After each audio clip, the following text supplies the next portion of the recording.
നർമ്മദേ ഹർ. നമസ്കാരം സുഹൃത്തുക്കളെ, എൻ്റെ പേര് അരുൺ പ്രഭു. നിങ്ങൾക്കെല്ലാവർക്കും എൻ്റെ ഈ ചാനലിലേക്ക് സുസ്വാഗതം. ഇന്ന് ഞാൻ നിങ്ങളുമായിട്ട് ഷെയർ ചെയ്യാൻ ആഗ്രഹിക്കുന്ന വിഷയമാണ് നമ്മുടെ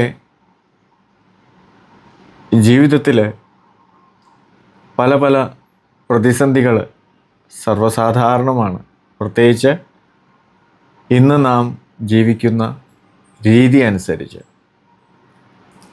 പക്ഷേ നമ്മുടെ പഴമക്കാർക്ക് ഒരു പ്രതിസന്ധിയുമില്ലാതെ, ഒരു തരത്തിലുള്ള ഭാവവ്യത്യാസമില്ലാതെ ജീവിതം നല്ല രീതിയിൽ സമാധാനത്തോടെ കൂട്ടുകുടുംബമായിട്ട് ജീവിച്ചിരുന്നു എന്നതിൽ അതിശയോക്തിയാണ്.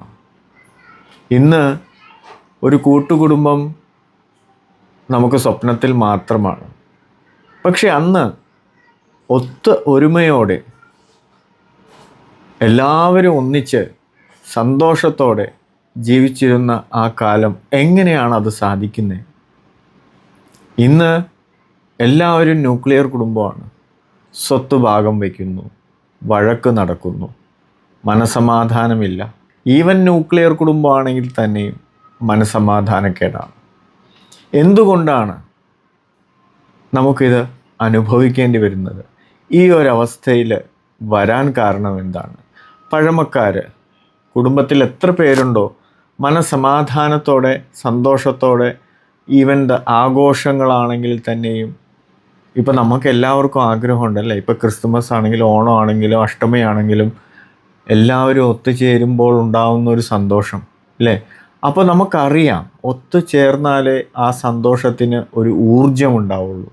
പക്ഷേ ഇന്ന് എല്ലാവർക്കും വെവ്വേറെ താമസിക്കാനാണ് ഇഷ്ടം. അപ്പോൾ അവിടെ ആഘോഷങ്ങളില്ല, ഒറ്റപ്പെടലുകളുണ്ട്, കഷ്ടപ്പാടുകളുണ്ട്. ഈവൻ്റെ കഷ്ടപ്പാട് ചിലതുണ്ടായെങ്കിൽ അത് രക്തബന്ധങ്ങളോട് പറഞ്ഞ് അതിന് ഒരു അറുതി വരുത്താനുള്ള സാഹചര്യമില്ല. പണ്ട് അങ്ങനെയല്ലായിരുന്നു. എന്തെങ്കിലും ഒരു കുറവുണ്ടെങ്കിൽ സഹോദരന്മാരും കൂട്ടുകുടുംബത്തിലെല്ലാം ആയിരിക്കുമ്പോൾ അവിടെ ഒരു പ്രശ്നം ഉണ്ടാവുന്നില്ല. എന്തുകൊണ്ടാണ് നമ്മുടെ ഈ ഒരു അവസ്ഥയ്ക്ക് കാരണം? എല്ലാവരും ചിന്തിക്കുന്നുണ്ട്.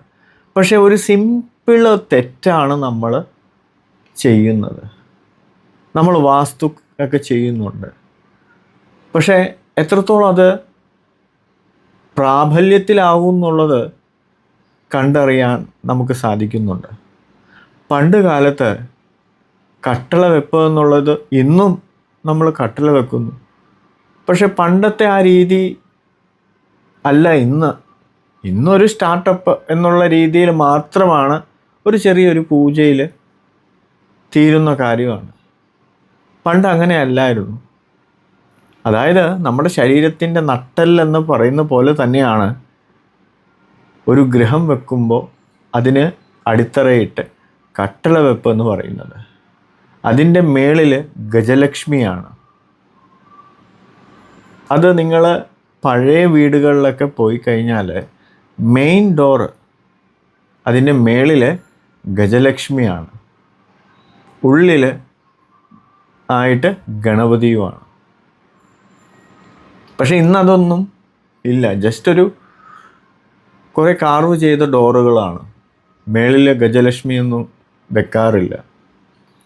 കാരണം എന്തെന്ന് പറഞ്ഞാൽ നമ്മുടെ ആ കുടുംബത്തിലെ ഭാഗ്യം എന്ന് പറയുന്ന മർമ്മസ്ഥാനം എന്ന് പറയുന്നത് മെയിൻ ഡോറാണ്. ആ ഡോറ് വീതി കൂട്ടി ആണ് സാധാരണ വെക്കാറ്. ഇപ്പോൾ ഈ തലത്തിൽ നമ്മൾ ചിന്തിക്കുകയാണെങ്കിൽ നമ്മൾ ഈ പറയുന്ന അനുഷ്ഠാനങ്ങൾ, ഇപ്പോൾ നിങ്ങളുടെ വീട്ടിൽ അങ്ങനത്തെ സൗകര്യം ഇല്ല, ഒറ്റ മീൻസ് ഫ്ലാറ്റുകളിൽ, ഇപ്പോൾ സാധാരണ നിങ്ങളുടെ വീടുകളിൽ അത് ആവിഷ്കരിക്കുക പ്രാക്ടിക്കലല്ല. അപ്പോൾ അതിനായിട്ടൊരു വഴി ഞാൻ പറയാം.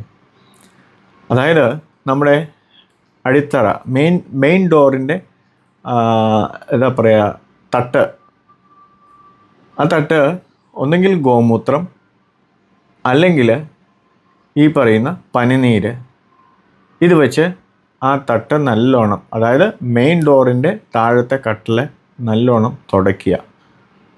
ഗോമൂത്രം അല്ലെങ്കിൽ പനിനീര് ജസ്റ്റ് ഒന്ന് അതിൽ തൂളിയിട്ട് നല്ലോണം ഒന്ന് തുടയ്ക്കുക. അതിനുശേഷം അരിപ്പൊടി വെച്ച് മാവ് വെച്ച് അതിൽ കോലം വരയ്ക്കുക. ലക്ഷ്മിയെ സങ്കല്പിച്ചിട്ട് വേണം കോലം വരയ്ക്കാൻ. അതിനുശേഷം നാം ചെയ്യേണ്ടത് വൈകുന്നേരങ്ങളിൽ ഒരു ചിരാത്, നെയ്ച്ചിരാത് കത്തിച്ച്, അതായത് നമ്മൾ മെയിൻ ഡോർ അകത്തോട്ട് കയറുമ്പോൾ ലെഫ്റ്റ് സൈഡിൽ നമ്മൾ ഈ പറയുന്ന ചിരാത് ഒരു തട്ടത്തിന്, ചെറിയൊരു തട്ടത്തിന് മേൽ ഒരു ചിരാത് വെച്ച് കത്തിക്കുക. എല്ലാ ദിവസവും നമ്മൾ ആ ചിരാത് കത്തിക്കുക, ലക്ഷ്മി സങ്കല്പത്തിൽ കത്തിക്കുക. എന്നിട്ട് നോക്കുക, നിങ്ങളുടെ വീട്ടിലെ അന്തരീക്ഷവും നിങ്ങളുടെ വെൽത്ത് പതുക്കെ പതുക്കെ നല്ല രീതിയിൽ മെച്ചപ്പെടുന്നതായിട്ട് കാണാം. ഇതിൻ്റെ ഒരു കേരള വേർഷനാണ് നമ്മൾ ഈ ഇല്ലങ്ങളിലൊക്കെ വിളക്ക് മുമ്പിൽ വെച്ച് രാമരാമ ജപിക്കുന്നത്. പക്ഷേ ഒറിജിനൽ നമ്മുടെ പാരമ്പര്യ രീതിയിൽ പണ്ട് കാലങ്ങളിൽ നമ്മൾ അനുഷ്ഠിച്ചുകൊണ്ട് വന്ന കാര്യമാണ് ഞാൻ ഈ പറഞ്ഞത്. എല്ലാ ദിവസവും ഇപ്പോൾ രാവിലെ ചെയ്യേണ്ടത് ആ ഉമ്മറപ്പടി നല്ലോണം, ഇപ്പോൾ ഇന്ന് നിങ്ങളത് മാവ് വെച്ച് കോലം വരച്ചു, നാളെ അത് തുടയ്ക്കുക, പിന്നെയും മാവ് വെച്ച് ലക്ഷ്മി സങ്കല്പത്തിൽ ആ ഉമ്മറപ്പടിയിൽ നിങ്ങളുടെ ഇഷ്ടമുള്ള രീതിയിൽ വരയ്ക്കാം. എന്നിട്ട് വൈകിട്ട് നെയ്വിളക്ക് കത്തിക്കുക. രാവിലെ കത്തിച്ചാൽ നല്ലത്, അതിൻ്റേതായിട്ടുള്ള ഒരു ഊർജം ഉണ്ടാവും. നല്ല രീതിയിൽ വ്യത്യാസം വന്നിരിക്കും. കാരണം ഈ ഒരു അനുഷ്ഠാനം വെൽത്ത്, അതായത് എല്ലാ ദേവീ ദേവതകളെ നമ്മുടെ വീട്ടിലേക്ക് സ്വാഗതം ചെയ്യുക എന്നുള്ളൊരു ഉദ്ദേശ്യമാണ് ഈ ഒരു അനുഷ്ഠാനം നമ്മൾ അനുഷ്ഠിക്കുന്നത്. അതേപോലെ ഉമ്മറപ്പടിയിട്ട് പുറത്തായിട്ട് മാവിലയൊക്കെ വെക്കാറുണ്ട്, വേപ്പില വയ്ക്കാറുണ്ട്. അത് മാസം മാറ്റിയാൽ മതി, അത് ഉണങ്ങിയാലും അതിൻ്റെ എനർജി മാറത്തില്ല. പിന്നെ ഉമ്മത്തിങ്ക നമ്മൾ കിറ്റിലാക്കി, ചെറിയൊരു പ്ലാസ്റ്റിക് കിറ്റിലാക്കി കെട്ടിയിട്ട് ഉമ്മറപ്പടിയുടെ അകത്തായിട്ട് വലത്തെ സൈഡിൽ കെട്ടി വെക്കാറുണ്ട്. കാരണം കിറ്റിൽ വെച്ചില്ലെങ്കിൽ പൊട്ടിപ്പോവും. അതുകൊണ്ട് ഉമ്മത്തിങ്ക നമ്മൾ കിറ്റിലാക്കിയിട്ട് ചെറിയൊരു തുണിയുടെ ബാഗ്, അത് മറ്റുള്ളവർക്കൊരു നോട്ടം ആക്കാതിരിക്കാൻ വേണ്ടി നമ്മൾ സാധാരണ ഒരു ബാഗിൽ, ചെറിയൊരു ബാഗിൽ നമ്മൾ കെട്ടിയിടാറുണ്ട്. അത് 1 വർഷം വരെ അതിൻ്റെ എനർജി നിൽക്കുമെന്നുള്ളതാണ്. ഈ കാര്യങ്ങളൊക്കെ നമ്മുടെ പൂർവികന്മാർ അനുഷ്ഠിച്ചുകൊണ്ടിരുന്ന കൊണ്ട് അവരുടെ കുടുംബങ്ങളിൽ എന്നും സമാധാനവും സമ്പത്തും വിളങ്ങിയിരുന്നു. പക്ഷേ നമ്മുടെ ഇന്നത്തെ രീതികൾ കൂട്ടുകുടുംബം അല്ലാത്ത തലത്തിലേക്ക് പോയി. കാരണം എന്താ, നമ്മളുടെ രീതി, അതായത് മെയിൻ ഡോറാണ് ആ കുടുംബത്തിൻ്റെ നട്ടെല്ലെന്ന് ഞാൻ നേരത്തെ പറഞ്ഞു.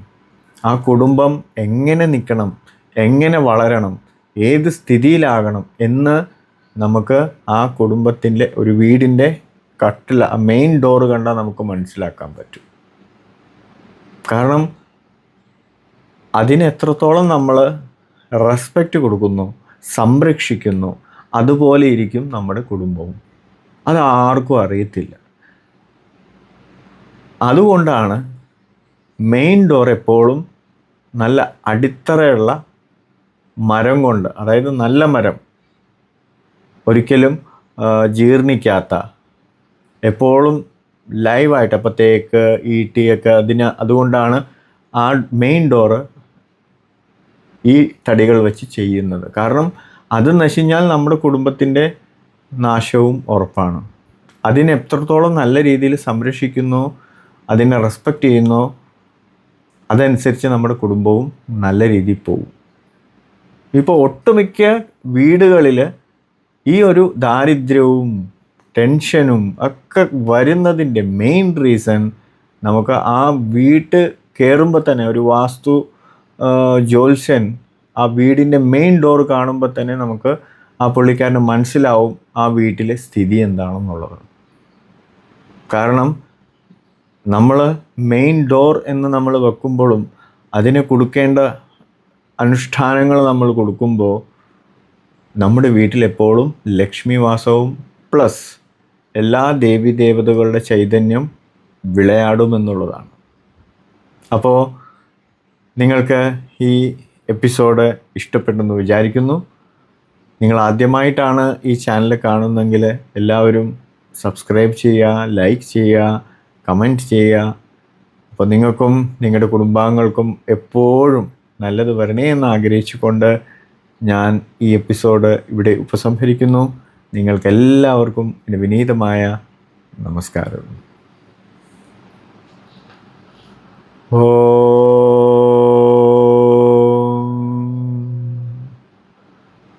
നമഃ ശിവായ. നർമ്മദേ ഹർ.